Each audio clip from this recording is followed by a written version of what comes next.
Hi everyone, it's Dr. Doni, and I'm excited to be here with you tonight on Facebook Live. I'm going to be talking about how we can fight off a cold or flu or sinus infection or any of that type of situation quickly and using natural approaches. So if you're here, please give me a thumbs up or type in a comment about what you're thinking and where you're from. I'd love to also know have some of you already had a cold or flu. Here we are in January, and this is hopefully on the downside of the cold and flu season, but so some of you may have already had colds and flus, and I've certainly been hearing from a lot of people who have. Hi, Anthony. So I've been hearing from a lot of people who've been sick, and definitely, you probably know someone who's had a cold or flu already. And the thing is that for me, I always feel like if I'm going to catch a cold or flu, I want to be able to get rid of it fast, right? Because otherwise it's taking days, and you're just not only laying on the couch, which would be nice to be able to just take days off, but it's no good if you have to take days off while feeling awful, and then you have to catch up after it's over. And in the meantime, everyone else in your house is getting exposed to the virus, and then the next person gets sick, and next thing you know, it's like taking over weeks or even months of your life just trying to recover from a cold or a flu or a sinus infection. For some people, that's what I find, is that it's like they get this, they're like, oh, I get this every year at the same time. Every time in January, I get a cough that doesn't go away until March. Is that you? Please give me a thumbs up if that's you. If you're like, oh my gosh, or the other situation is when you get a cold or a sinus infection and then you finally recover, whether you had to take antibiotics or steroids or however you recovered, and then the next week it starts again, so now you've got like back-to-back cold viruses and sinus infections, and you just feel like you're getting pummeled. You're like, how am I going to get ahead? How do I get this to stop and get me to recover faster? So that's what I want to talk about today, and I'm happy to answer your questions as well, and I'd love to hear your comments, and be happy for you to share this as well. So don't hesitate if you know someone who's struggling with the cold or flu, or they've really been looking for natural ways to help them recover faster. Please feel free to share this with them, and I'm going to share it as well. I have a private Facebook group that is for patients and people who are doing the stress remedy, and so I'm going to share this with them as well, because this is so important for everyone. And I really feel like if I could teach you guys anything, it would be how to really know your body and how to know what to do to really help yourself recover quickly. So I have some notes here, and I have also I'm going to refer you to a blog post. I've written a lot of blogs and articles, and I've done a lot of interviews over the years on how to recover from colds and flus quickly. You can find that at my blog at drdoni.com, and I'm going to post a blog for you. And I've had, in the past, I had a cold and flu guide, and I've updated it for you guys. So I'm going to give you a link to that as well so that you can print it and save it. Oh, good. Yay. Oh, I'm seeing now some hearts and flowers. Oh, right, wonderful. Thanks, you guys, for writing in. I appreciate it. That's awesome. And so yeah, I'll be getting you the guide, because then you can save it, and you can hopefully refer to it as soon as one of my first tips is start acting as soon as you think you may be catching something, because the faster you start working on it means the faster you're gonna get it to go away.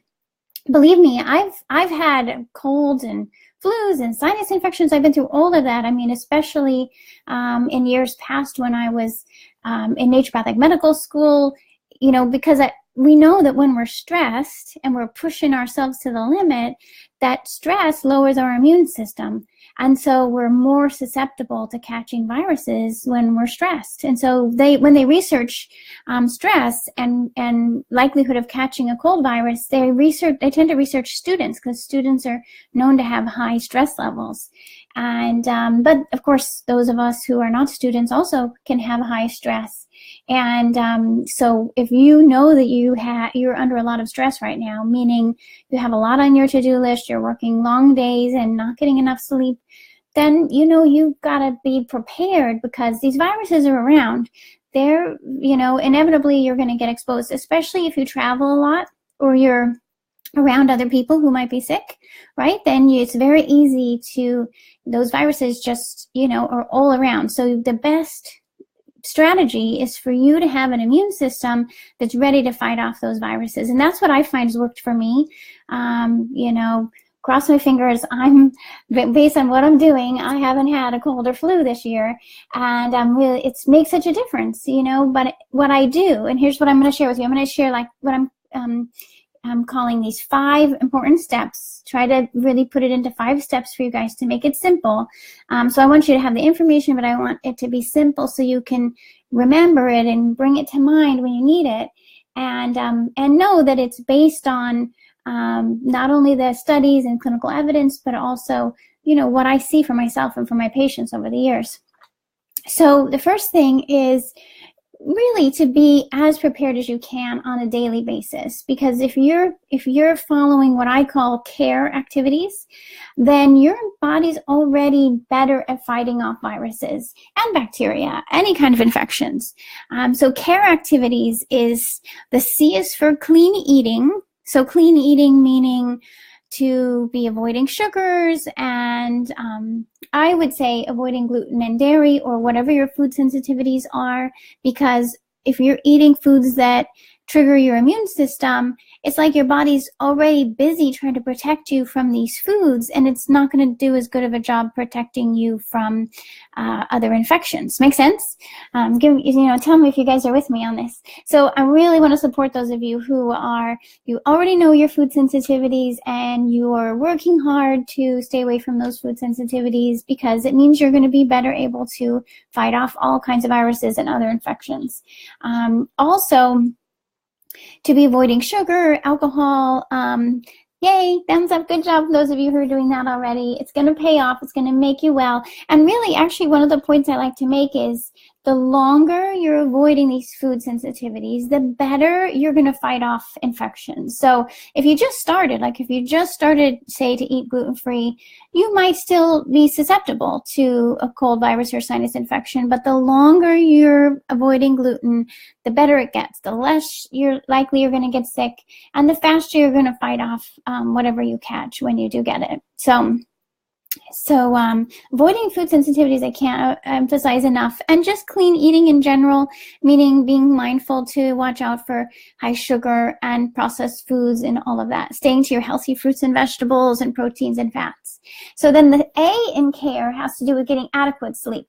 So I know that's a tough one. We just talked about how we're stressed, right? We're all super stressed and lots to do, and we tend to skimp on the sleep. We're like, I do it sometimes too. It's like, okay, I have so much to do. Where can I get another hour? Well, we get it from our sleep. But the more we skip on sleep, the more likely we are to catch a cold or a virus. So I just really want to encourage you to be like, okay, if you're one of those people, raise your hand if you're like, I definitely want to do everything I can to stay well and prevent getting a cold or a virus, sinus infection. If you're one of those people, then one of the best things you can do is set your alarm, not your wake up or your alarm, but your bedtime alarm, to make sure that you get to bedtime, get into bed on time, so that you can get, I would say, at least 7.5 hours of sleep. That would be like the least. If you can get even 9 hours of sleep, it's even better.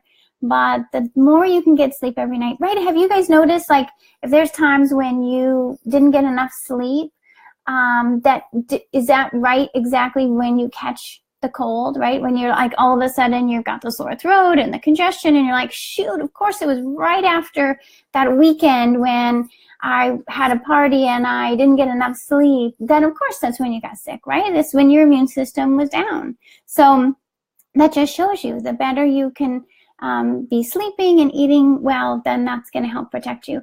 The R in care has to do with helping you recover from stress. So doing things on a daily basis, whether that's yoga, meditation, mindfulness, whatever it is for you. If it's getting up and journaling, if it's reading a book, if it's taking breaks to have a cup of tea, if it's your regular exercise routine, whatever you do that helps you do some stress recovery, because again, stress lowers your immune system. So if you want to raise your immune system, you've got to do some stress reduction techniques.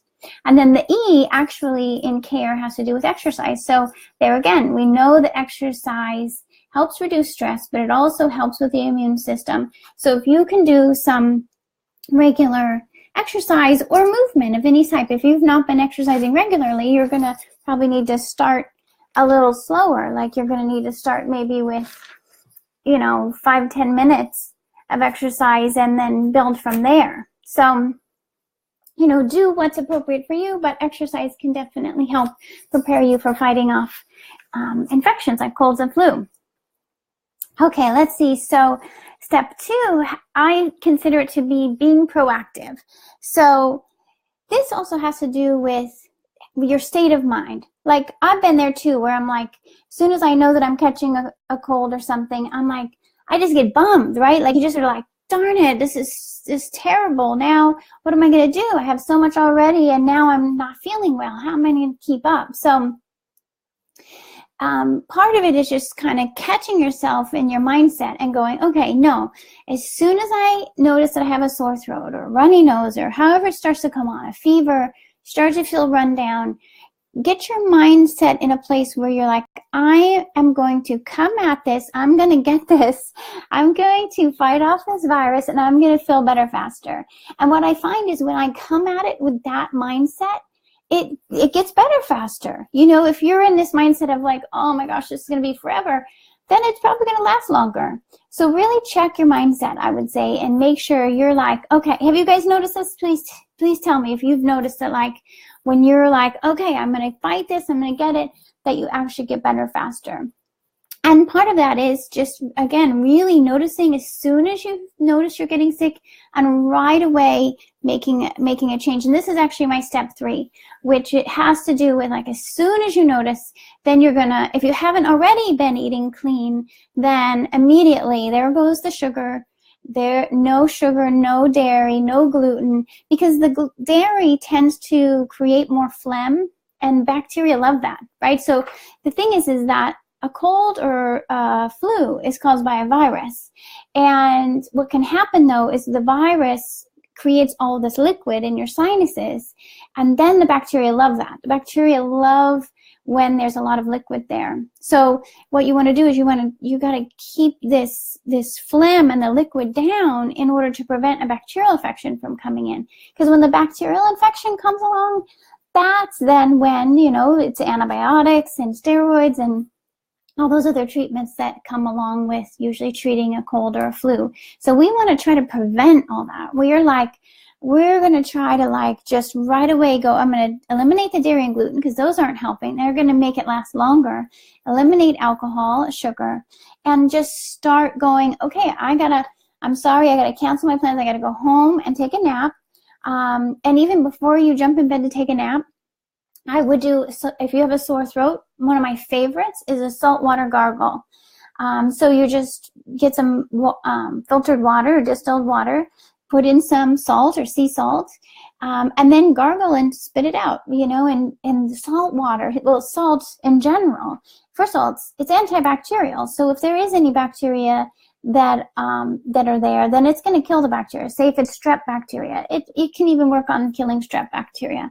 Salt is also anti-inflammatory. So if it's all swollen in your throat, the saltwater gargle is going to feel really good. It's going to decrease the inflammation right away. And then the other thing that salt does is it thins out the phlegm. So if there's thick phlegm, then salt can thin it and make it, just easier to get it out.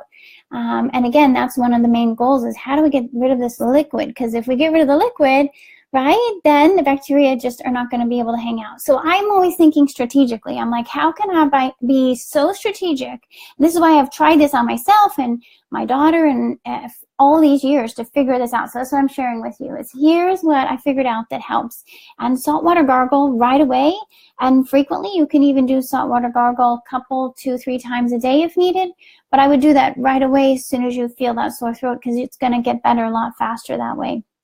And then a lot of times what I would do, if I can, is I would get in like a hot shower or hot bath, because when you get in you raise your temperature, you're basically creating almost like a fever. See, that's the thing, is that we're so much taught that fever is a bad thing.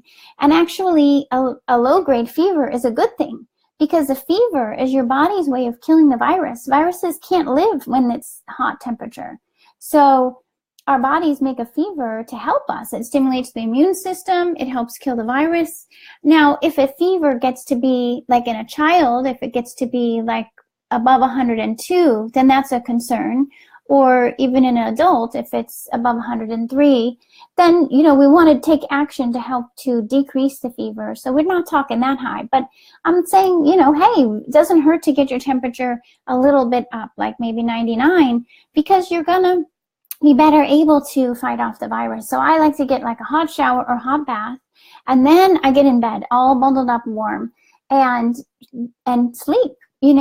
Sleep is really key to help. That's when your immune system can actually work on the virus and the infection. So just figure, okay, I'm going to have to sleep lots. And when you wake up, then you need to hydrate. So you need to get some filtered water. You can drink herbal tea. There's a traditional medicinals makes a tea called throat coat tea. And Ella loves that one. My daughter loves throat coat tea. So if you're, especially if you've got a sore throat, it's perfect. But it's herbs that will also help if you have a cough. They're just all very soothing herbs. So you can get that one, or there's some others as well, some different teas you could have on hand. And when you're drinking tea, you're actually hydrating, because herbal tea is considered like water. It's hydrating. So you want to stay hydrated. Then you're going to, step 4 is going to be to start in with some supplements. I call them supplements. I mean, it's really, that's the thing. When it comes to natural remedies for cold and flu, there's so many to choose from. It actually could be a little bit overwhelming. It's like, how are you going to even choose? There's herbs, a bunch of different herbs that are antiviral, immune supportive, antibacterial. So there's lots of herbs we can choose from, and we're going to talk a little bit more about them. Then there's vitamins that are immune supportive, antiviral, antibacterial. And then there's homeopathic remedies, right? So you could use either individual homeopathic remedies or combination homeopathic remedies. And then there's essential oils, and there's teas, and there's even more, so it's kind of like, I would encourage you to do a little bit of experimenting, learn what works for you, what's most doable for you. For one person, having herbs and nutrients in a capsule is perfect, because they can do it on the run. It's easy to remember. Another person, you might not like swallowing capsules, and they much prefer and do better with, say, a liquid herbal or a homeopathic that you can dissolve in your mouth, or teas. So know yourself, because all of these things can work. There's not really one perfect right answer. It's all about what's right for you. So I encourage you to try them and figure out, hey, so that if you figure out, hey, this works for me, then every time you get sick, you can just follow your same exact protocol. Because if it works for you for one time, it's probably going to work again. Have you guys found that? Have you find that, like, some of you may have already, like, hey, if I do such and such every time, I know it's going to work. I'm trying to move I have a standing desk here, and I'm trying to move it down a little bit so I can be at the right height for you guys. So, have you guys found that? Please, yeah, tell me, give me some thumbs up if you're, you already kind of know, hey, if I do such and such, I know this has helped me. Or maybe you can say, yay, yeah, good, I'm so glad. Or maybe there's some of you who are like, no, there's certain things I tried and it totally failed. And then I ended up, in the doctor's office or urgent care with antibiotics and steroids over and over. So, there may be, you may be at either end of that spectrum. But I hope to really help you build your toolbox of, like, okay, here's the things that are going to work for me. So I just want to talk through a few of my favorites.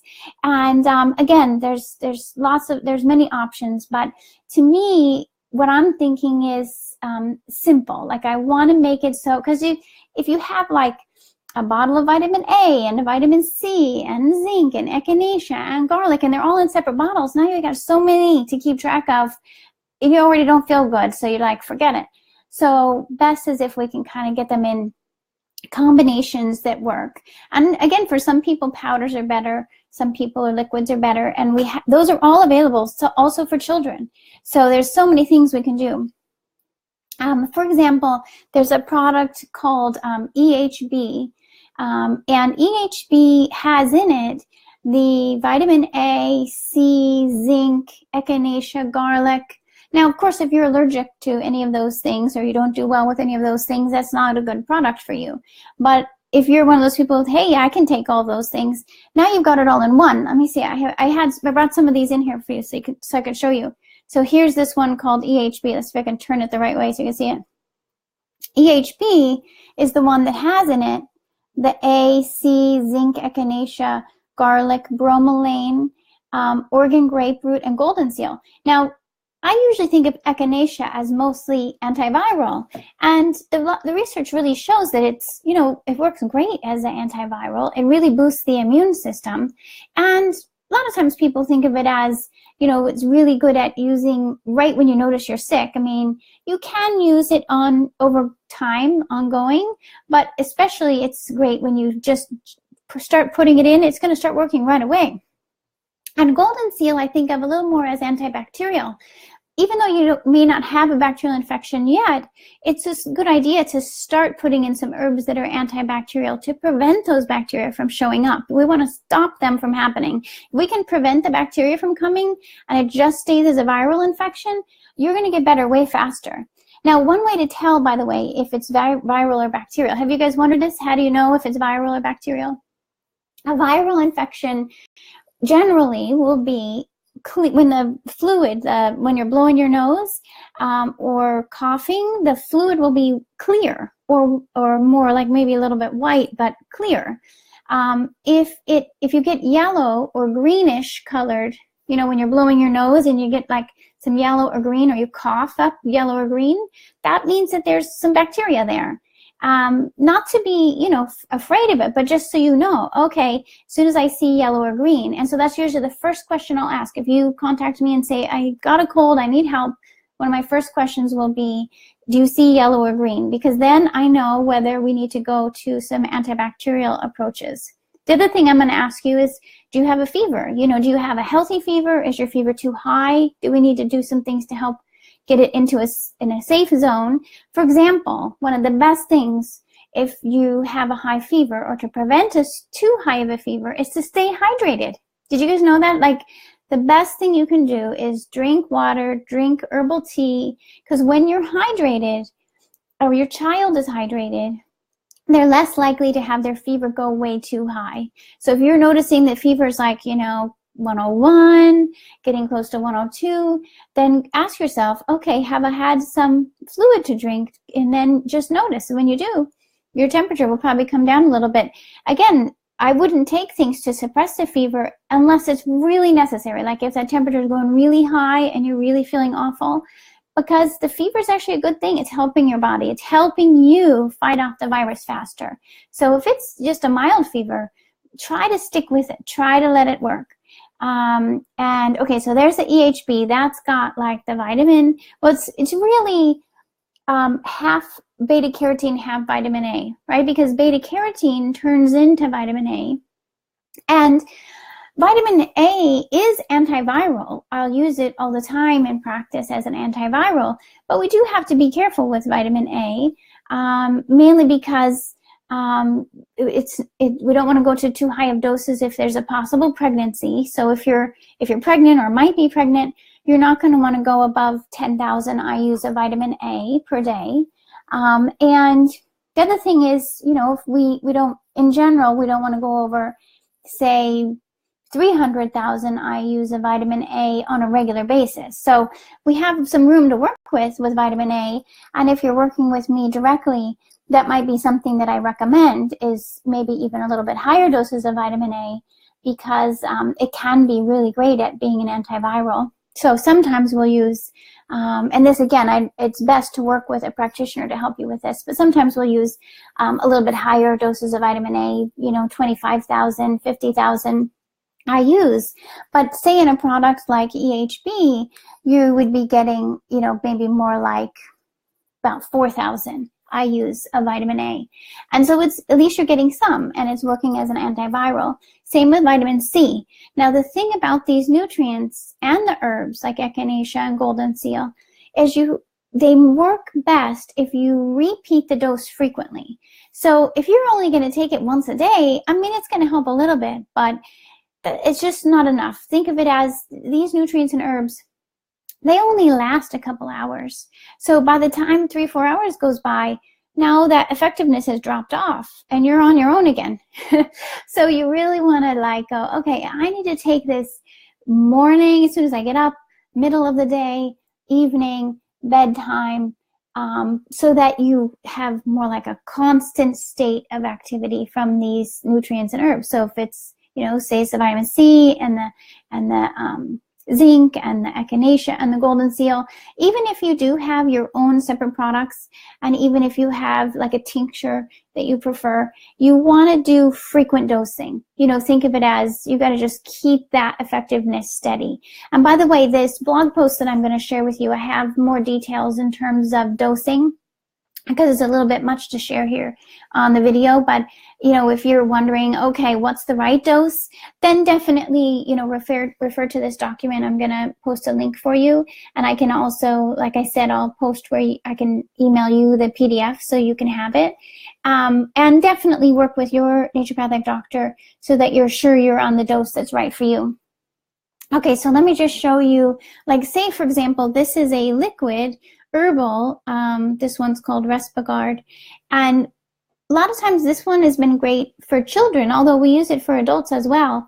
It has in it echinacea and goldenseal, and then also a couple other herbs that help with cough and soothing the throat, Herba Santa, elecampane, and red clover. So this is an example of a herbal that's not an alcohol. I figure better to have it in a glycerin base than an alcohol base, because again, alcohol can be irritating and also just slow down the process of healing. And then another key nutrient to consider would be vitamin D. So this is an example of a liquid vitamin D. Some of you guys like vitamin D? The vitamin D you could definitely be doing as a capsule. What I recommend is check your vitamin D levels in your blood and know how much D do you need on a daily basis to maintain your levels. But say you come across a cold virus, you can give a little boost to your vitamin D. Say go to 10,000 IUs for a few days. Hi there, Myrna, too, and hi, Teresa. Hi, Christy, to just give yourself a little extra immune boost. I know, who knew that vitamin D really helps the immune system? And of course, in the winter is when our vitamin D levels tend to be lower, because it's winter and we're not out in the sunshine. So, it's a good reason to just be like, okay, I'm going to take my vitamin D, not only to keep my vitamin D levels up, but to keep my immune system ready to fight off viruses. So you can get vitamin D capsules or liquid. And by the way, I think you guys may know this, but what we do is the products that I've researched and reviewed, and I know they're highest quality, and I know that they have high effectiveness. Those are the products that we put in the Dr. Doni store, just DRDONI store.com. And so if you're looking for some of these things that I'm mentioning, you could look at the Dr. Doni store and find them there. For example, this is an example of a homeopathic remedy, and the this is the triple flu defense. It's a liquid. Here, I'll open it up and show you. Homeopathic remedies are, the quick definition is that homeopathics are dilutions of substances. So it would be like taking an herb or a mineral and diluting it down until it's the energetics of the substance. In some ways, it's almost like a vaccine, right? Because a vaccine is a dilution of a substance. And so what we do with a homeopathic remedy, you know, as we can, it's usually in pellets or liquid, and you know, can take it in small amounts. The way I think of it is it's going to support your body to do its job. It's going to be, it's way more diluted even than a vaccine. And it's really working with your body to tell your immune system, okay, it's time to fight off a virus. So they actually can make a homeopathic remedy of flu. It's called influenza in the homeopathic form. And then there's also other specific homeopathic remedies that help with the symptoms of the flu. And actually, by the way, the homeopathics, they're not just good for the flu virus, because sometimes you don't know, right? You may not, you're like, I don't know if it's a flu virus or a cold virus. Either way, it's similar symptoms. You know, the runny nose, the sneezing, the congestion, the cough, the feeling achy, feeling tired, all of that stuff. Then the, you know, homeopathic remedy can, usually what we try to do is we find a remedy that matches the particular symptoms, you know, like say the achiness or the headache or the runny nose. But in a formula like this triple flu defense, which is in a liquid, it's a combination. So it has multiple remedies all in one. And this is an example of something that you could take regularly, like once a week, to help prevent catching a virus, and then take it daily or even multiple times a day if you think you were exposed to a virus. So, and they update it each year. So this is the 2017-2018 version of triple flu defense. Again, we have it here. So if you've been looking for this, you can go to the drdoni.com or drdonistore.com, and you can order it and we can send it to you. So people love that, and you know, kids can take it, and it can really, again, think of it as it's going to tell your body to be ready to fight off viruses. And so this is another liquid one. Sometimes I find liquids are, you know, great, and this is one I keep on my desk, by the way, along with these others that you see sitting here. Is this? It's a mushroom. Let's see, which way do I turn it to show you guys? This is a mushroom extract. Now, certainly you can get mushroom extracts in capsule form, but you can also get them in liquid. This one I like because it's a cinnamon flavor, so I can just like squirt it in my mouth. And I like to use this when I'm going on a flight because I know I'm going to get exposed. And then if I start to get a sore throat, I go to that mushroom extract right away. So those are some of my favorites. And oh, actually, one that I didn't tell you about is this is something that I don't often hear people talk about, practitioners as well, and that is approaches to decrease the liquid. Now, there are some over-the-counter medications that, you know, you could use that would decrease the liquid or thin the phlegm, for example. But as a naturopathic doctor, and my commitment to just saying, hey, I want to help my body heal itself. I don't really want to take a medication that, you know, if I can, because a lot of times for me, the medications have side effects, and I don't want to feel worse based on something I'm taking. I just want to feel better. So what I do is we can use this either HMC, this is an example, or there's another form of hesperidin. Hesperidin, it helps to prevent all that liquid, right? Remember how I said that to really fight off bacteria well, you want to prevent all this liquid from happening. So hesperidin, that's what it does, is it helps to decrease the liquid. Now, like most over-the-counter medications that would do that are going to be antihistamines that also end up making you feel tired or too dry or drowsy or dizzy. So hesperidin doesn't do any of that. It's just a more gentle plant-based way to decrease the liquid, so that first of all, it makes it so it's less annoying. You don't have your nose running all the time, but it also prevents the bacteria. So it's helping because it's helping to get rid of the fluid that makes you more susceptible to bacteria happening. So what I do, if I catch something, is I'll take the EHB and HMC. This is like the super the two things that are like the super duper for me. I'll take 2 of each of them every 4 hours. And what I find is that it just can, it can cut a cold or a virus, right away, and you're going to recover much faster. Now, if you are a little more susceptible, say you have, been getting less sleep, or you've been having more sugar and alcohol, or maybe you have another health issue that's making you more susceptible to infections, then you may need to do that. And we may need to add some other things. We may need to add some, extra antibacterial herbs. We can add another favorite that I'll add, especially if you tend toward full sinus infections with bacteria. We can use Argentine silver, which is a pharmaceutical grade silver.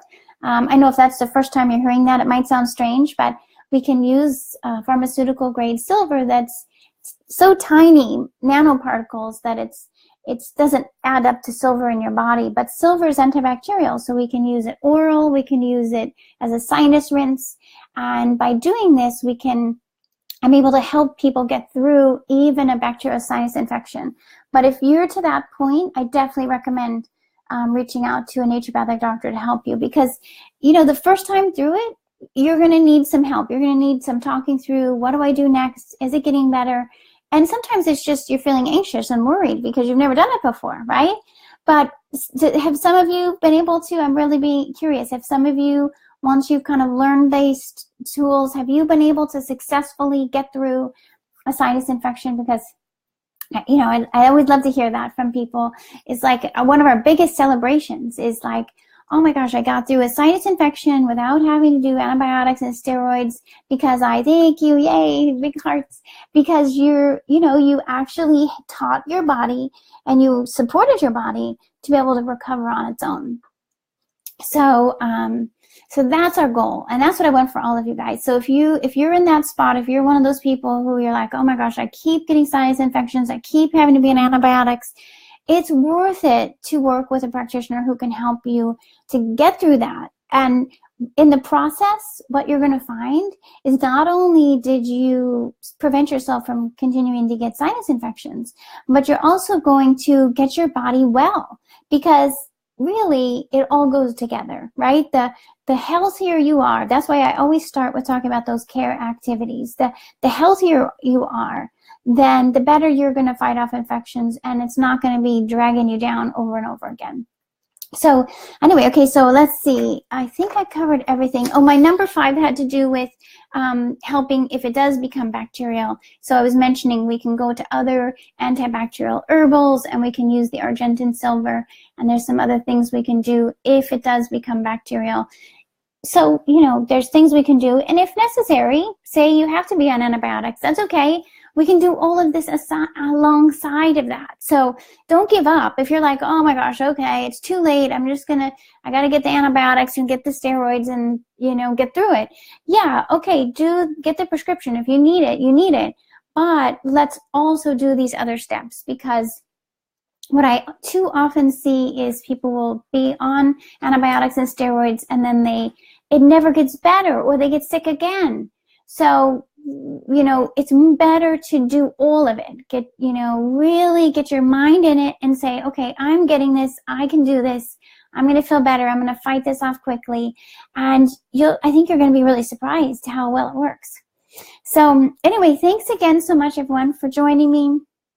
I'm so glad to be able to share this information with you. And I really appreciate you spending the time with me and taking the time to let me be a part of your care and your health care. And I hope this was helpful. And again, I'm going to post there's a blog post in particular that I have in mind that actually lists out these 5 steps I've just been talking about for fighting off colds and flus quickly. And then I'm also going to be posting a link where you can let me know that you want the PDF, and then I'll email that to you. And then, of course, yes, if we can help you here over at the office, let me know so that I can help you feel better faster and prevent this from happening again. If you're sick, we want to prevent these colds and flus. You're welcome, Don. Thanks for listening. Yay. Hi, Kristen. All right, good. Well, I'm glad you guys are all here. And those of you who are listening later, I'm so glad you're listening as well. And I look forward to talking to you all again soon. Okay, good night. Yay, thank you.